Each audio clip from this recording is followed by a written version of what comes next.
Allah and Ashe. Blessings to everybody. Tonya D here. Thanks for tuning in and exploring some insights. Today, I want to explore scalar waves. I know I've been going through the gates of human design on my other shows, which I am as well, um, if you're part of that collective. But as a reflector, I just want to keep this aspect private for all of you. And scalar waves, what are they, right? This is like some serious advanced kind of technologies, but not really. I kind of sense that indigenous medicine people, shamans, and whatnot, all these fun labels, they're actually playing with these waves all the time. They're also known as Tesla waves. And what do I want to say? They vector causing kind of a quantum mechanical fluctuations of different associated 0 point energies. I actually watched a video earlier today and I really wanted to get a screenshot because it kind of looked like what that Tinker Toy kind of timeline thing looks like for me. But in these 0 point energies, there's just finer wavelengths. They're finer and I want to say smaller, but yet grander than gamma rays. So in the subtle energy field, they flow in a variety of directions at what appear to be right angles of electromagnetic frequencies. They're also considered untapped energy sources called potentials. But what even are potentials, right? So potentials are particles that have yet to be organized. So they're kind of like unorganized chaos, or they're not directed for that matter in hyperspace. Kind of feels like the Matrix, right? And also, what comes to me is the Hitchhiker's Guide to the Galaxy in some form. So they're being observed in harmonics. So the scalar waves are they're considered an interconnection of matter, gravity, and light. So how we have like energy, vibration, and frequency, we also have matter, gravity, and light, kind of locking in on expressions that are creating. They're a creation of both time as it's manifesting in space. So time actually flows in a wave-like form, like a wave-like river to me.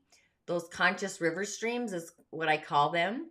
It's a ribboning of waves, literally like a river, and it still looks similar to a grid.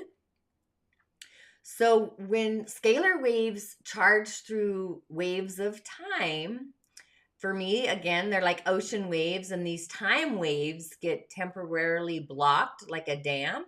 And just kind of muse along with me here. So this is the timelines that I look into when I'm doing psychic surgery. I prefer to call myself a subtle energy surgeon. But it's still kind of done psychically, I guess, or more intuitively. So I'm looking for the block in time and space. So time and space looks like a Tinker Toy to me. Again, I wish I could have pulled that picture that I saw earlier this morning. But you know how the little rods, the little Tinkerbell connects to those rods when you look at a Tinkerbell? Matter of fact, I should probably go buy a Tinkerbell just for display purposes. But time would be those rods in the Tinker Toy, and space would be the connector or the matter. Hi there. And there's only one wave of a pulse in a positive cycle. It like movement, and negative are the antimatters or matter, right? So we're all energy and matter, and it brings something into the physical visibility on a pulse. I hope that makes sense.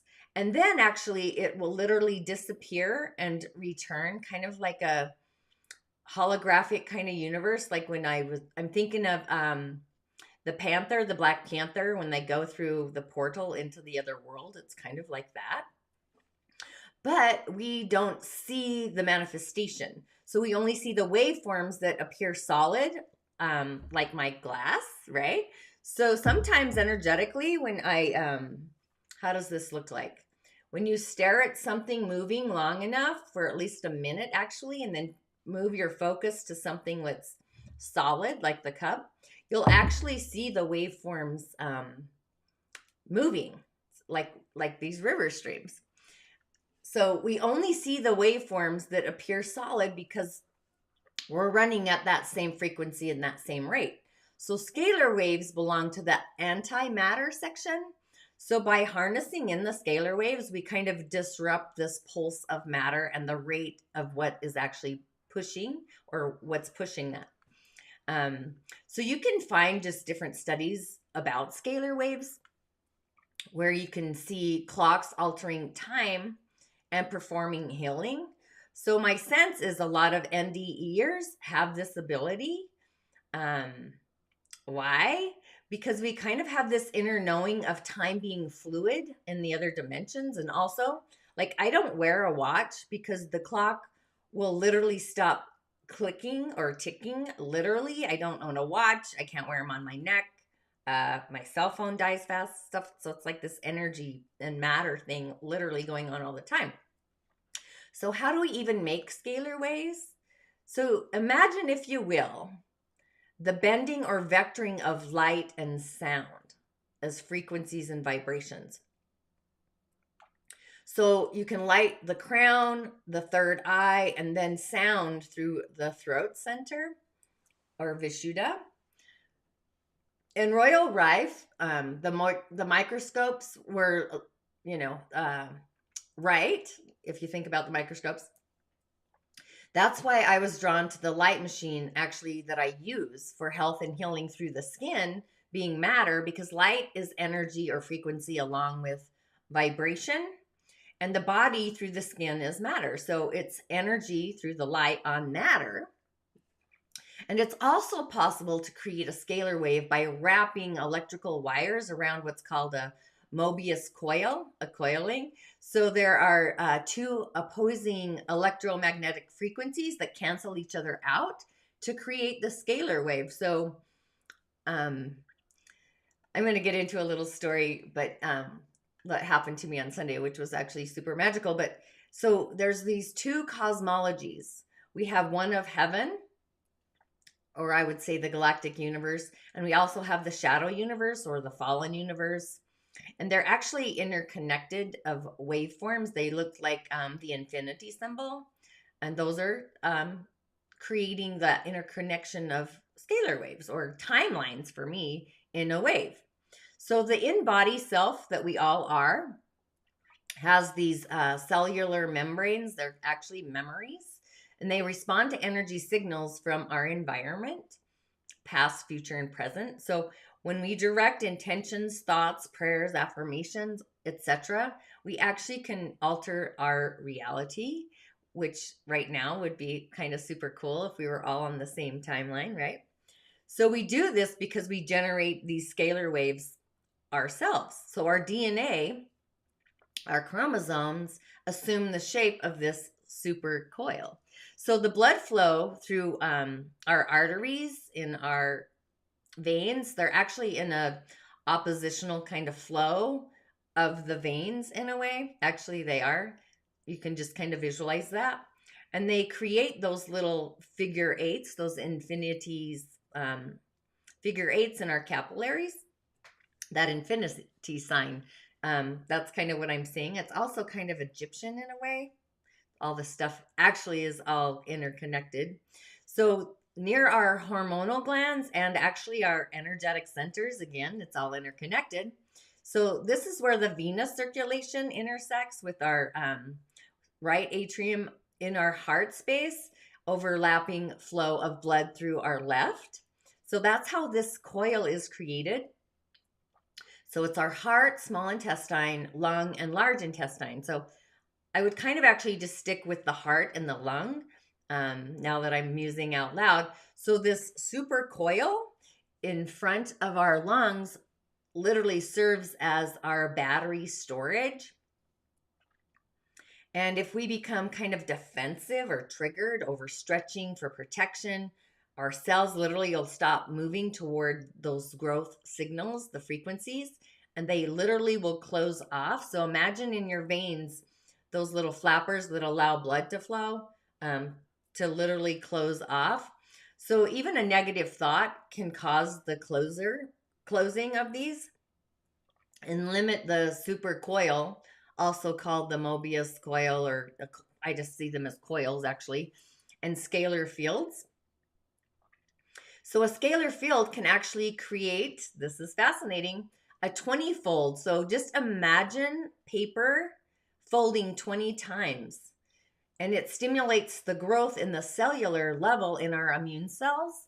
So when we lack the movement with the folds in the paper, even though we're working energetically, we get autoimmune disorders and they get locked in. So I'm not a physical doctor. I'm more energetically. I've been in the energy field for so long. So I have really weird and strange visions that I get to literally map out these energetic puzzles. It's like I want to say, oh, my favorite actor, Robert Downey Jr. and when he's Iron Man and he's mapping out the stuff on the grid, right? So I map out these energetic puzzles and put them into form to create healing, basically. So sometimes I feel like Doctor Strange and the Marvel characters too. So health is literally an energetic balance within our energy system. So if you want to just muse a bit, a rough comparison would be what's happening in a sick body. So if you were to try to not clean your house for, say, a year or longer, I can't stand it for more than a month myself, but just imagine what's going on in the energy body. So literally, you have to do some house clearing and cleansing, and the house was in a toxic condition if you didn't. I had a client that I did this for, and I knew the physical body matter and the energy body was overloaded in toxins. So I just told them literally to clean their house, basically, and I recommended my buttercup meditation, this house clearing, because dark energies kind of can house in there easily. They can stick to all kinds of things. But the buttercup meditation, actually, it's only $15. It's an amazing energy exchange, actually, to get into the flow. But what people commonly think of as the cause of disease are really the symptoms. Or even when I do a cowrie shell divination, I'm looking for where the ancestors are first, where the client is, the discourse, the challenge, the adversity.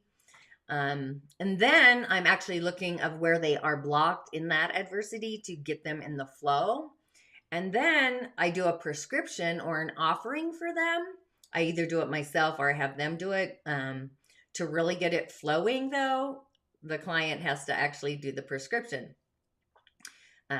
out in nature to get them into the flow. However, you have to nurture that relationship of the world and not of the world. Part of why I'm always doing offerings is for this conversation with the other world. The lower worlds, the middle world, the upper world, and all the worlds in between. Just cleaning up the cosmic chaos that was done before my arrival, even in this earth time. So we have symptoms of disease and conditions of the disease. So anything that puts your body in discourse or adversity has an energetic connection. So I find people wait until they're in chaos to reach out sometimes. So that's part of the reason I created those, all my online studies and my courses. Mostly I felt like I was alone in this timeline thing, and to assist people in literally changing their stars. So I hope that kind of helps. So, and now, I know it literally is an energetic exchange, because there's always the balance in the cosmology, the circle of both giving and receiving. So then there's a completion. So it's really an exchange. And we don't seem to honor or understand to honor when it comes from an exchange, right? So people don't understand the old ways or traditions of how things were done. Today we use money as an exchange. However, there's a balance that's always happening. It's just done in a modern way, in modernity.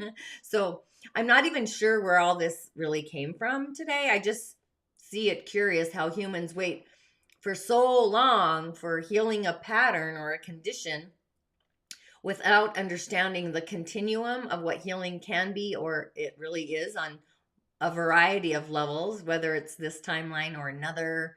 Most of our conditions are actually from another timeline or even a dimension, really, where we ultimately get to meet our own ghost in the darkness to heal different adversities that we've inflicted on ourselves, others, or even in our lineage, and even more for that matter. And also, I'm going to be doing a live called the Blockbuster on Sundays. Be sure to join me for that if you can, or you can actually email in a question. I'm going to be hosting possibly you live along with your question to be on the show. And we're going to muse about what it is on your current waves or frequencies or what's in your closet, say. So be sure to check out your emails or write to me to be on the show. I'm super excited to open the closet in this discovery. So yeah, just kind of muse about those scalar waves.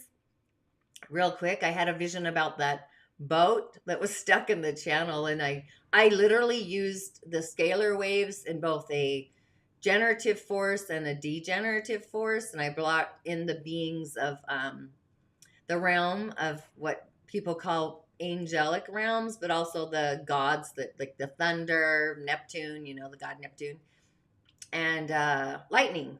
So there was this whole thing going on, and I was my cosmic self, my cosmic soul, Sarah. And I literally, in the vision, I was up all night doing all this shaman work, basically.